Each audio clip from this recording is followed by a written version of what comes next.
Hello friends, कैसे हो आप लोग। तो फ्रेंड्स आज जो है हम मोस्ट इंपॉर्टेंट एरर को करेंगे जो HSC Haryana staff selection commission के पेपर में कई बार पूछे गए हैं।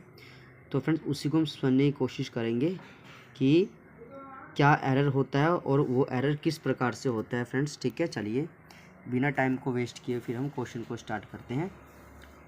क्वेश्चन हमारे पास क्या देखिए, यहाँ पे क्वेश्चन पूछा गया था एचएससी के पेपर में। Now I have come to know why he always remains at Logger's head with his wife and mother-in-law। तो फ्रेंड्स ये एक क्वेश्चन था, इसमें हमें एरर बताना था। तो फ्रेंड्स यहाँ पे देखिए एरर हम आपको समझा देते हैं। लोगर्स हेड फ्रेंड्स ये कंपाउंड नाउन है। क्या है फ्रेंड्स, देखिए लोगर्स हेड क्या है, कंपाउंड नाउन है। और यहाँ पर क्या होगा, देखो फ्रेंड्स लोगर्स के साथ एस नहीं लगाना है, एस आपको लगाना है हेड के साथ, यानी यहाँ पे आपको लोगर हेड्स का यहाँ पे आपको प्रयोग करना है। क्यों करना है, क्योंकि देखिए एट क्या है, एट के बाद यहाँ पे लिखा हुआ है लोगर। देखिए एट एक प्रेपोजिशन है और प्रेपोजिशन के ठीक बाद आपको नाउन का इस्तेमाल करना होता है, आपको नाउन लिखना होता है। तो एट एक प्रेपोजिशन है और प्रेपोजिशन के बाद एक नाउन आता है। तो फ्रेंड्स आपको यहाँ पे कंपाउंड नाउन में बाद वाले के साथ आपको एस लगाना है। तो यहाँ पे आपका लोगर हेड्स, यहाँ पे आपका बिल्कुल आंसर यहाँ पे इसमें एरर है। ठीक है फ्रेंड्स, ये आपका एरर होता है और इसमें आपको सुधार करना है। नेक्स्ट क्वेश्चन देख लीजिए।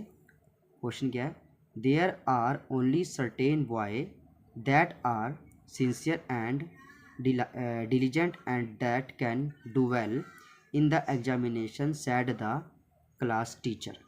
फ्रेंड्स यहाँ पे देखिए, यहाँ पे एक वर्ड लिखा हुआ है फ्रेंड्स, यहाँ पे लिखा हुआ है सर्टेन। ठीक है फ्रेंड्स, तो फ्रेंड्स जो सर्टेन है इसके ठीक बाद आपको हमेशा प्लूरल नाउन लिखना होता है। देखिए यहाँ पर सर्टेन लिखा हुआ है और सर्टेन के बाद हमेशा आपको प्लूरल नाउन लिखना होता है हमेशा फ्रेंड्स। सर्टेन के बाद क्या आएगा, प्लूरल नाउन आएगा। और यहाँ पे जबकि बॉय सिंगुलर है तो आपको यहाँ पे वॉइस करना है। क्या करना है फ्रेंड्स, यहाँ पे आपको बॉय को उठा के वॉइस करना है। बस याद रखना है कि सर्टेन के बाद हमेशा कौन सा नाउन, प्लूरल नाउन आता है।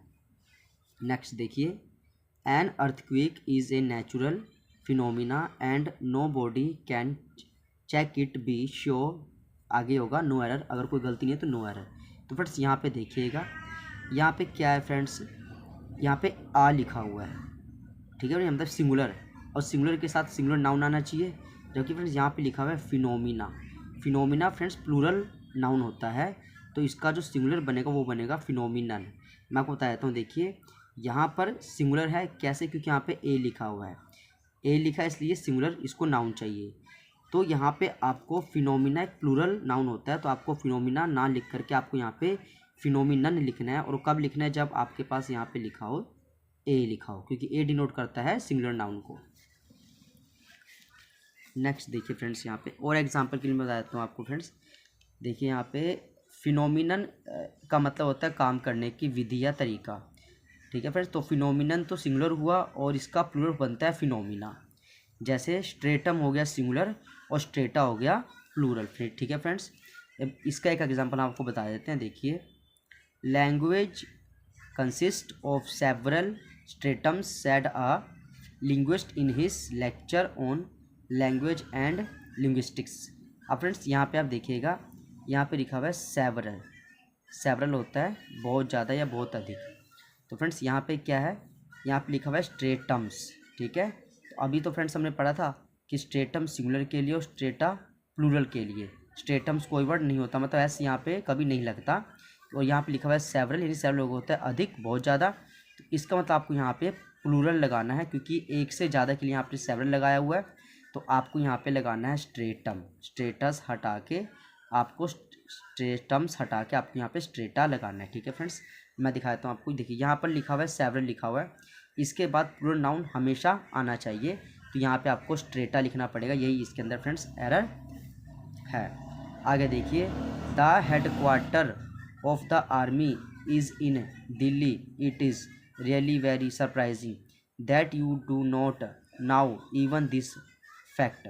फ्रेंड्स यहाँ पे देखिए, यहाँ पे लिखा हुआ है हेडक्वार्टर।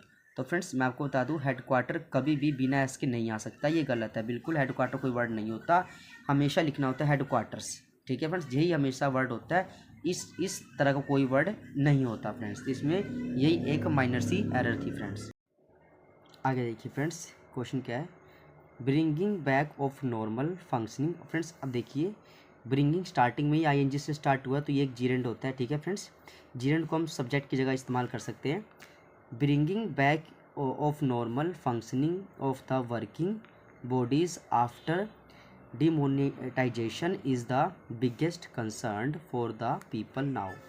ठीक है फ्रेंड्स, अब इसमें आपको एरर बतानी है। फ्रेंड्स यहाँ पे देखिएगा, यहाँ पे जो वर्ड लिखा हुआ है आपने कंसर्न, तो फ्रेंड्स ये वर्ड आपका गलत है, क्योंकि यहाँ पे जो कंसर्न है वो जो कंसर्न है यहाँ पे क्या है, ये एडजेक्टिव है, मतलब एक विशेषता बता रहा है, ठीक है फ्रेंड्स। जबकि बिगेस्ट भी क्या है, ये भी एक एडजेक्टिव है। तो दो एडजेक्टिव यहाँ पे इकट्ठे आ रहे हैं जो नहीं आ सकते।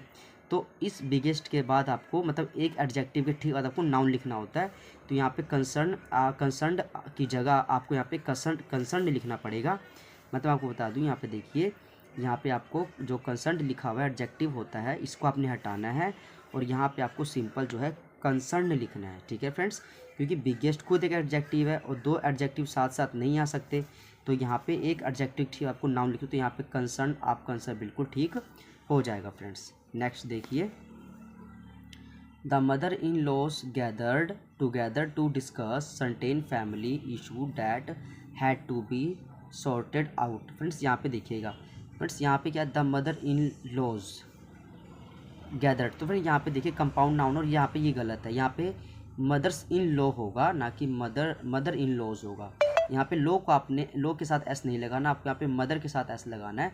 इसमें यही आपकी छोटी सी एरर है, ठीक है फ्रेंड। देखिए कभी भी मदर इन लॉज नहीं होता, हमेशा मदर्स इन लॉ लिखा जाता है फ्रेंड्स।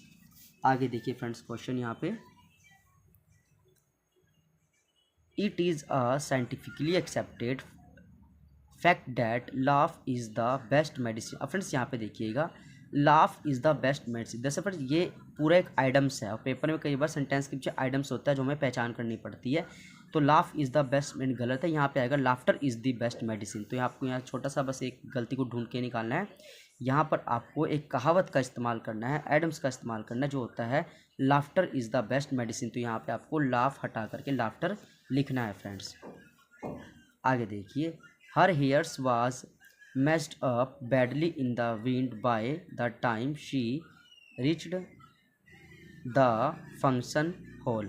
फ्रेंड्स यहाँ पे आपको जो हेयर्स लिखा हुआ है, आपको यहाँ पे हर हेयर करना है, यहाँ पे आपको यहाँ से एस हटाना है। क्यों हटाना है? क्योंकि फ्रेंड्स जो बाल गिर जाते हैं हवा के आने से, या फिर ऑफिस में बैठने से जो बाल हमें गिरे हुए दिखाई देते हैं फ्रेंड, उनको हम काउंट कर सकते हैं।